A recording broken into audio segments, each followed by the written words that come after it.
Hai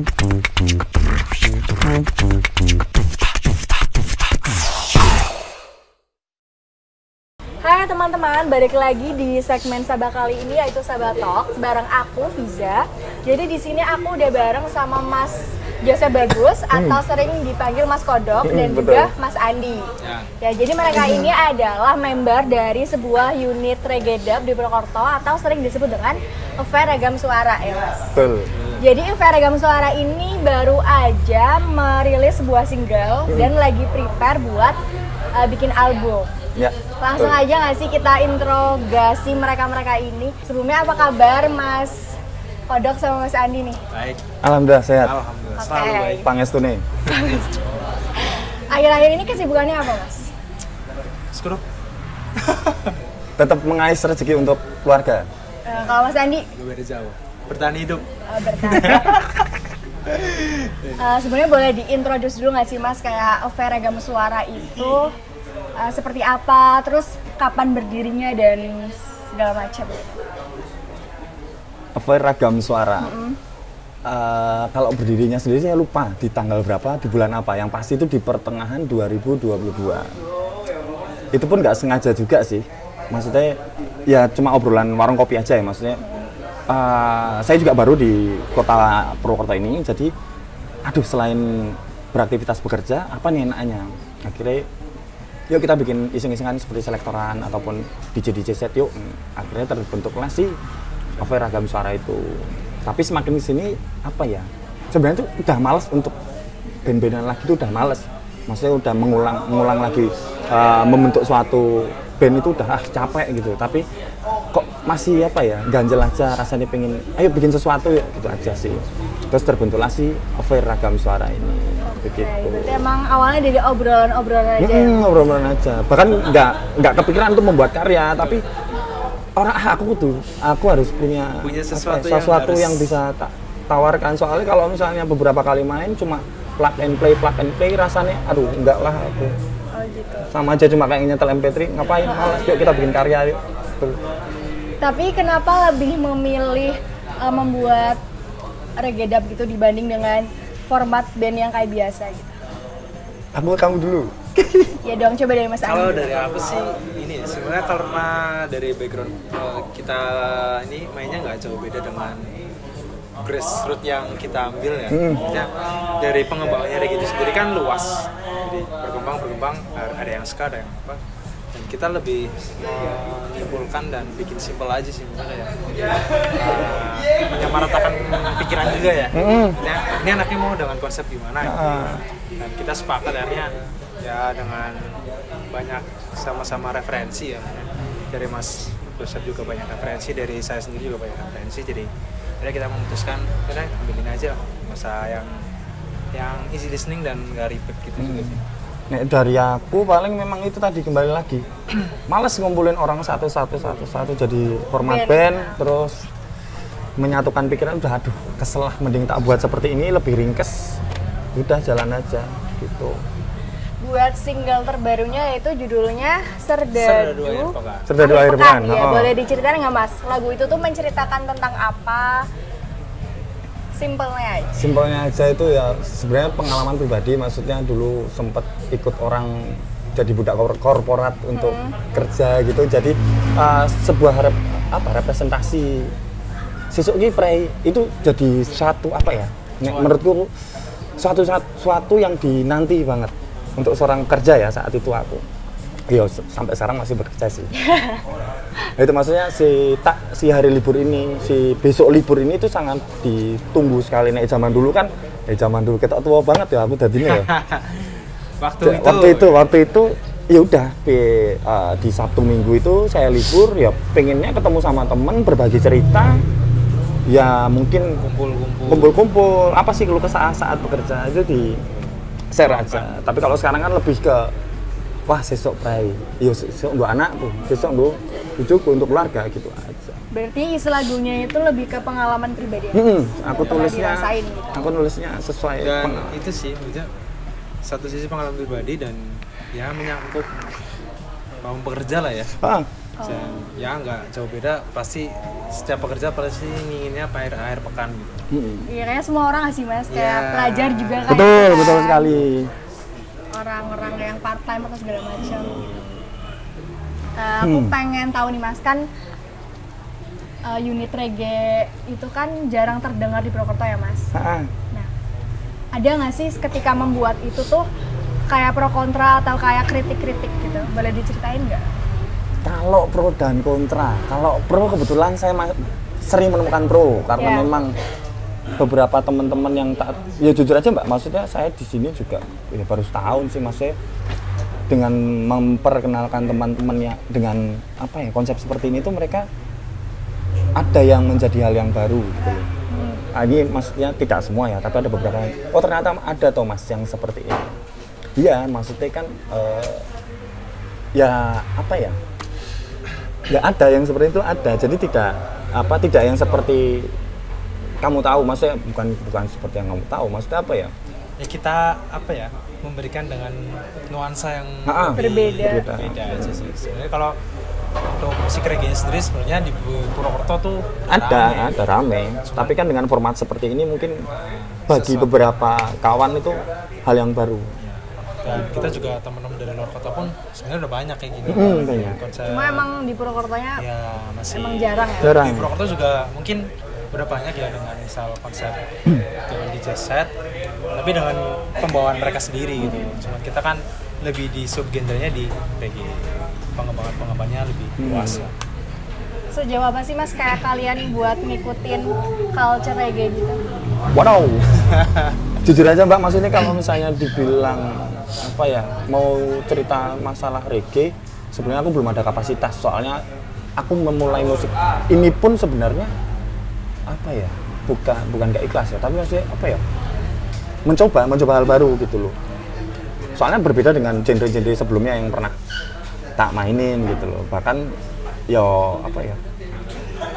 Ya bukan aku belum ada kapasitas aja sih untuk sebenarnya unik sih kalau buat Fair, kalau aku pendapatku sendiri. Iya, gimana Mas? Soalnya background per personal tuh beda. Bisa dengan basic yang mereka kita bawain nih, misalnya dari Mas Joseph tuh basicnya dulu pang-pangan nih. Kalau aku sendiri luas, maksudnya nggak yang tersegmen. Dan jujur aku juga untuk selera musik pun nggak yang mengkotak-kotakan. Selagi itu menjadi kapasitas untuk bisa didengar, enak, no problem. Kalau dari Fair Ragam Suara ini gimana sih buat nanggepin isu culture reggae, di mana kan kita pasti kayak sering dengar nggak sih Mas, kalau misalnya reggae itu pasti gimbal atau gimana gitu. Padahal sebenarnya kayak gitu atau enggak Mas? Gimana? Coba diulang. Nanggepin isu maksudnya dari Fair Ragam Suara ini nanggepin isu culture reggae yang paham. sering dipandang kayak gitu lah. Iya. Kalau misalnya sebagian besar di Indonesia pasti bilang ya kalau misalnya reggae itu harus gimbal, reggae itu harus merah kuning hijau. Sebenarnya itu kita kembalikan lagi ke mereka, maksudnya ya itu bebas gitu loh. Maksudnya kalau misalnya pun aku, karena untuk musik itu hobi ya, jadi apapun musik yang tak mainkan, aku tidak mengotak-kotakan itu. Yang penting aku bisa, ya musik menurutku ya soul aja sih Mbak. Jadi nggak harus pada pakemnya, gitu aja. Yang penting ya tetap di rootsnya aja nih aku. Jadi tidak pengen terlalu pakem. Gimbal pun itu cukup sekedar menjadi identitas saya. Tapi kan dibalik itu semua kan nggak menjadi sebuah keharusan. Betul. Yang penting soulnya aja sih. Berarti nggak apa-apa ya Mas? Bebas sih, bebas. Maksudnya reggae bisa dinikmati oleh siapa aja, tidak harus gimbal ataupun lain-lainnya. Ya, yang penting dia bisa menikmati musik itu, dia merasa nyaman, kenapa tidak? Kenapa harus ada batas-batasan? Gitu. Lanjut nih Mas, kayak potensi apa sih yang kalian lihat buat Fair Ragam Suara ini di skena musik Purwokerto? Wow, mungkin dari Andi deh. Aku soalnya baru Mas ya Mbak. Andi gimana Mas? Kalau aku melihat sendiri potensi Fair di Purwokerto, sebenarnya kita juga kan nggak terlalu berambisi menjadi yang apa ya? Ya setiap orang pasti punya goals lah ya. Misalnya Fair ini mau pengen dikenal banyak orang gitu. Sebenarnya simpel lah. Dari karya Fair sendiri bisa diterima sama orang umum pun itu sebuah udah jadi matur suwun banget. Itu buat kita sendiri. Udah seneng lah ya. Bisa buat melihat di skena Purwokerto pun aku lihat Purwokerto juga udah apa ya, udah banyak lah, maksudnya enggak yang melulu tentang itu juga lah. Maksudnya untuk anak-anak aku juga ada sering berkembangnya musik juga bisa menerima lah, sama-sama galas lah sama musik. Kurang lebih sih gitu sih, maksudnya aku pun bermusik juga kayak yaudah sih apa ya, aku kesenangan, aku syukur biasa apa ya, cari teman lingkup potensinya sama-sama bisa bawa Purwokerto nih dikenal sama orang-orang luar juga. Kalau Purwokerto nih punya segmen musiknya nggak cuma itu doang, Nggak cuma yang genre-genre yang sering kita dengar nggak sih? kurang lebih ya sama-sama pengen memperkenalkan Purwokerto lah gitu.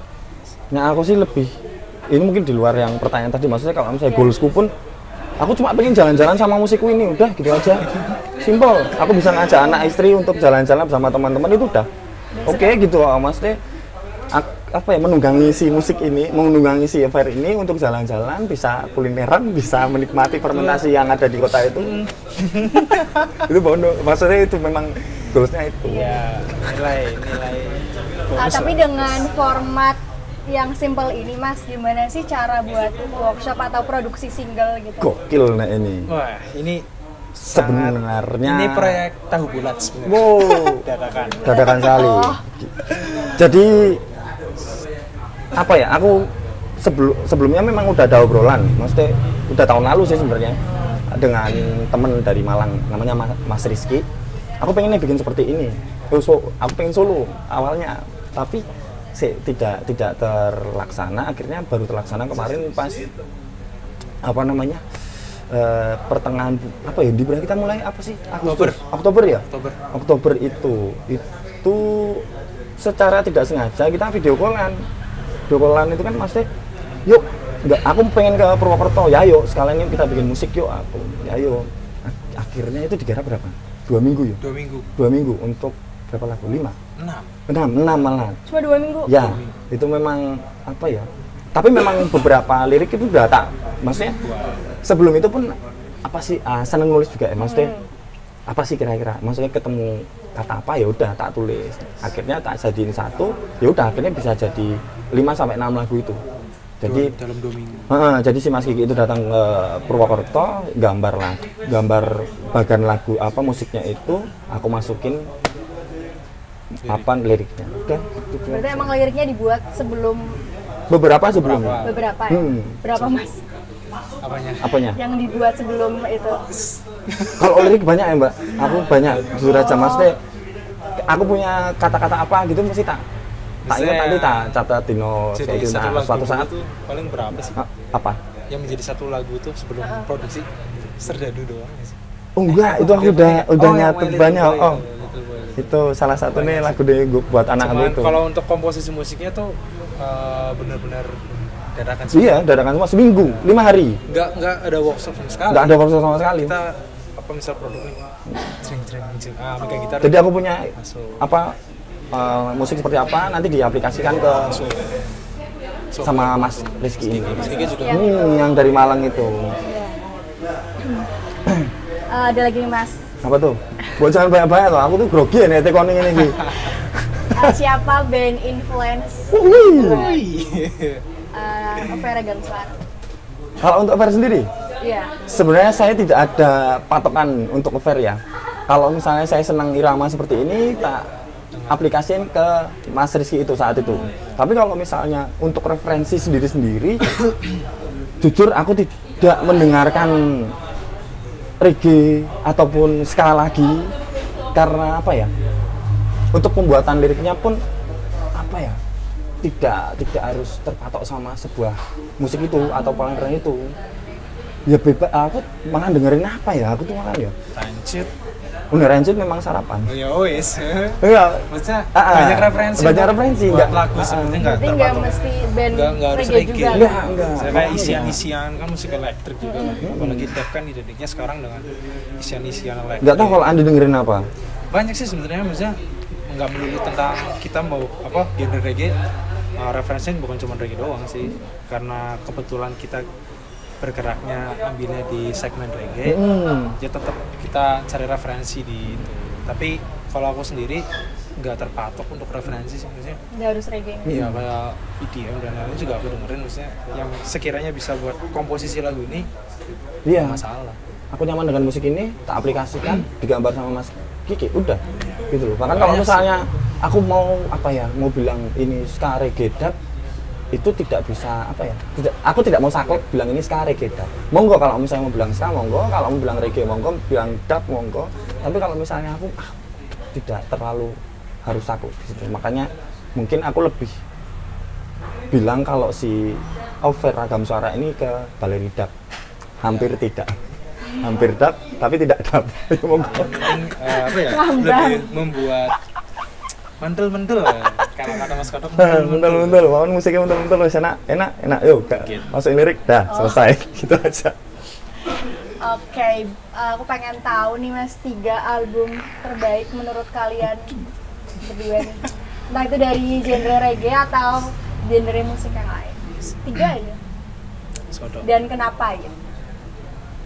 Aku dari Kemuri, 77 days, saat itu. Terus Kenapa itu? wah, itu aduh ketok tua nih. Orang aku yang ngerungokno loh. Ya.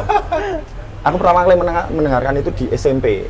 SMP. Itu tahun berapa Mas? 2000. Baru lahir. Nah, serius. Iya, belum, aku 2001. Nah, aku ya 2000 loh, aku baru lahir. Terus apa lagi ya? Udah dengerin lagu aja. Terus Yang kedua, yang tak dengerin ya, dari The Glove yang terakhir dia ngeluarin album sih, aku lupa, Imajinasi Muda kayaknya albumnya itu. The Glove and the Tobacco itu. Terus yang terakhir ini Gembel Perumahan, tak pakai malahan, itu dari Dom 65, band andalanku semua. kalau Mas Andi nih 3 album terbaik menurut kamu Mas? Aku nggak jauh sih, satu itu 70 Days dari Oh Kemuri. iya. Terus ada Scatalight, Garden of Love, itu di segmen skanya skanya ya sorry. Itu kenapa? Justru itu pengembangan sejarahnya tuh dari Scatalight itu sendiri kalau musik skanya. Misalnya semakin berkembangnya musik skanya di Scatalight itu sendiri. Terus kalau dibilang thread skanya itu malah justru pure musik skanya ini di Scatalight.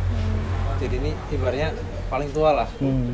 Dan apa ya, lagu-lagunya juga yang komposisinya juga yang nggak yang ribet-ribet dan easy listening. Dan salah satunya menjadi role modelku untuk isian-isian musik di Fair juga Scatalight. Yang terakhir. Satu lagi. Tadi kan baru 2 kan? Satu lagi. Susah ya soalnya bilang album itu. Iya, apa ya? Kalau lagu mah banyak banget. Rancid sih, Rancid. Itu yang Time Bomb album apa ya? Itu single kalau apa enggak, sih? itu album yang Come of the Wolf kalau nggak salah. Kalau nggak salah ya. Maksudnya beat-beatnya si Fair juga nggak jauh beda, ada beat-beat yang agak-agak two-tone reggae punk juga gitu. Dan intinya nanti di komposisi album juga nggak jauh-jauh ada dari semua representasi dari lagu-lagu dari musisi-musisi itu.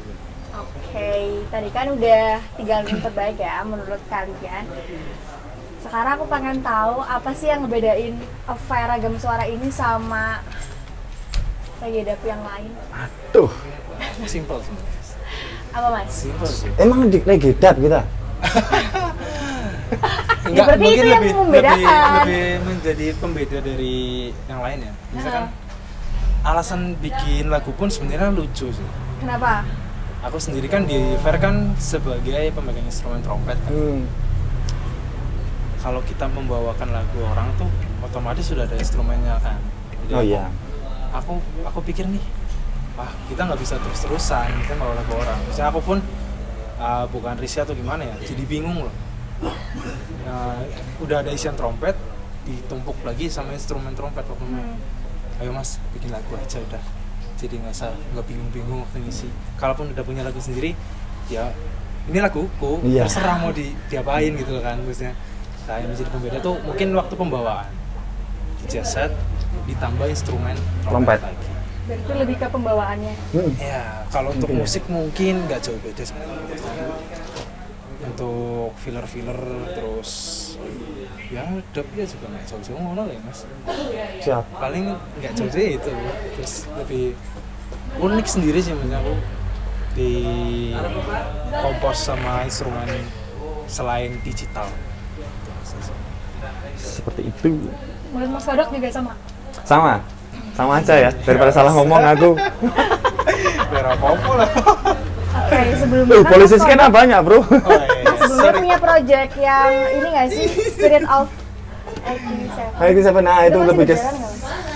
tuh personalnya cuma tinggal aku sama gitarisnya, tapi gitarisnya lagi sama Ngatmo Bilung. Biarin dia pop-popan dulu. Ya, semua kan pop pada waktunya. Ya. Berarti so far masih berjalan ya? Masih jalan di tempat tapi lebih istirahat di tempat sih. Soalnya itu tadi maksudnya kalau mau ngumpulin personel lagi, aduh capek banget. Udah lah, mending bikin yang baru dengan format yang menurutku simple, ringkes, gas. Terus yang membedakan project sebelumnya sama project yang sekarang apa, Mas? Ini kalau yang mungkin dari apa ya, untuk apa jenenge, sempat merasa susah karena adaptasinya, maksudnya dari yang cepat ke yang di affair ini sempat dapat kesusahan untuk apa ya, naruh cara bernyanyinya. Itu aja sih aku, maksudnya yang sebelumnya kan cepet tuh, cepet. Kalau yang affair ini agak lambat, jadi kudu ngepaske. Aku terbiasa dengan metronom yang cepet tapi di affair ini agak lambat tuh, jadi itu kendalaku di situ aja. Terus cara menyesuaikan dirinya gimana? Nah itu karena waktunya cuma 2 minggu, jadi mau nggak mau harus cepat beradaptasi. Bener, serius. Jadi mau nggak mau ya? Mau nggak mau. Serta ya. Jadi sebuah challenge juga ya kita buat ini ya. Challenge banget. Luar biasa. Ditantang loh Ale. Lagi nih, ini pertanyaan terakhir ya buat mas-mas ini. Kayak sedekat apa sih kalian sama culture reggae dan ska? Wah, kalau ska, nggak tahu ya maksudnya. Aku mungkin lebih ke ska aja ya. Iya. Nggak tahu dengan musik ska ini, apalagi yang ska punk ya. Itu maksudnya setiap melakukan aktivitas saat dulu itu bisa mewakili beberapa lagu-lagunya. Maksudnya mewakili apa ya, perjalanan hidup itu. Terus kalau misalnya di reggae, aku juga dengerin reggae, tapi mungkin tidak terlalu dalam ya. Maksudnya yang itu aja gitu. Kalau misalnya sekarang memang dari dulu dengerin. Kalau Mas Andi gimana, Mas? Kalau aku sendiri, karena aku juga masih ada. Kita tuh baru, jujur aja di reggae itu baru bener-bener baru. Karena aku juga kan ada band satu nih, beberapa band lah. Wah, banyak bandnya. Ada band satu tapi beberapa band. Nah, bisa kalau aku bilang sebut ini fair, ya bisa dikatakan apa? Side project ya. Side project Side maksudnya. project sih masuknya. Jadi Mas Kodok masih punya spirit, aku juga masih dengan Volska Bumblebee. Kalau aku dibilang pendekatan dengan ska, aku lebih ke ska juga karena ska juga kita band. Tapi ya nggak jauh-jauh reggae, cuman aku nggak seintens itu untuk mendengarkan di reggae juga. Jadi ya cukup membantu untuk memproduksi musik kedepannya sih, untuk karena bergeraknya di subgenre itu ya sangat membantu. Banyak juga, misalnya aku pun hidup sekarang bisa dikenal sebagai pemain trompet pun ya nggak jauh-jauh dari genre ska juga. Ya, aku dari SMP main ska-skaan. Jadi awal musik aku band-bandan juga skaan dulu. Itu awalnya kenal dari mana, Mas? Itu Pas kita satu sekolah itu ya? tahun berapa ya? Baru lahir dong. Inisiatif sendiri sih. Oh, inisiatif kayak kepo gitu ya? Ya dulu SD kan, ya zamannya punya modem lah. Oh iya. Punya modem. Modem. Terus ya main di warnet, dengerin lagu apa yang gak cocok mungkin tipek, terus explore, wah seneng nih ya, seneng. Makin sini makin mendalami, tahu, cari tahu band-bandnya apa sih sebenarnya. Terus makin gede SMP, ada ekskul, ya udah ada kakak kelas band-bandan, oh apik nih, pengen yang kayak gitu. Jadi kayak eksplorasi gitu ya, Mas? Iya, lebih ke ya explore sih. Kalau Mas Kodok gimana, Mas? Awal kenal dengan musik, Awal reggae kenal atau dengan ska? musik. Oh, dari SMP udah mendengarkan, tapi mulai terwujud itu di apa ya? Bukan pensi sekolah, apa kelas meeting kalau zaman nggak tahu. Zaman kalian kelas meeting nggak? Ada kan. Nah itu kan ada apa ya? Setiap kita habis ujian gitu kan pasti ada kayak pentas seni, pensi ya. Nah itu ya udah ikut main aja. Nah di situ mulai yuk. Biasanya mereka pas aku hidup di bukan hidup, maksudnya tumbuh berkembang di saat itu tahun 2003 itu apa ya? Bling naik. Tapi Bling naik maksudnya punk melodik ya, kalau mereka bilang popang itu naik, tapi aku belum tertarik saat itu. Aku lebih condong ke ska saat itu dengerin apa ya? Ya itu Rancid, Time Bomb sama Kemuri gitu. Dari situ kok ini kok lebih asik ya musik ini. Akhirnya mulai bisa band-bandan ska itu benar-benar punya band awal itu di tahun 2006 itu lulus aku. Serius? Aku belum SD. Wah, aku terintimidasi. Jadi emang awalnya explore sendiri ya Mas, buat ya tahu dari temen juga, maksudnya ada temen yang lebih paham masalah musik itu ya cari tahu di situ, sharing situ. Aku juga dulu nggak terpatok itu doang sih, metal pun aku dulu SD dengerin. Oh ya? Nggak terpatok satu genre musik doang. Bener-bener explore. Karena masku juga kan kebetulan koleksi kaset kan. Dulu juga anak corner masku, terus juga kenal, jadi aku explore punya kaset apa. Inisiatif dulu aku beli kaset juga aku di Nusantara tuh, Salon Budi. Jadi aku nabung, karena SD aku dekat juga, inisiatif beli kaset. Jadi aku masih punya kaset pita juga kan, buat player. Ya nabung. Ya nggak terpatok sih, explore inisiatif lah, lebih ke inisiatif. Oke, mungkin itu aja ya Mas. Ya, alhamdulillah selesai. Hari ini. Semoga prepare buat albumnya lancar. Amin. Singlenya juga banyak yang dengerin. Amin. Terus bisa mungkin ke luar kota gitu. Amin. Amin. Ya Mas, sudah terjadwalkan belum? Oh sudah. Rencana di awal Januari. Gimana? Kita bikin tour yang baru masuk itu Solo sama Semarang. Tanggal 7 sama 8. Semoga turnya juga sukses. Amin. Ya teman-teman, mungkin itu Jalan-jalan lah. aja Sabatal kali ini bareng aku dan juga Mas Kodok dan Mas Andi. Sampai jumpa di Sabatal selanjutnya.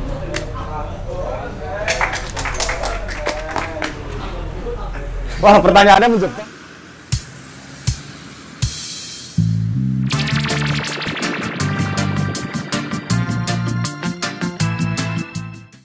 この番組はご覧のスポンサーの提供でお送りしました。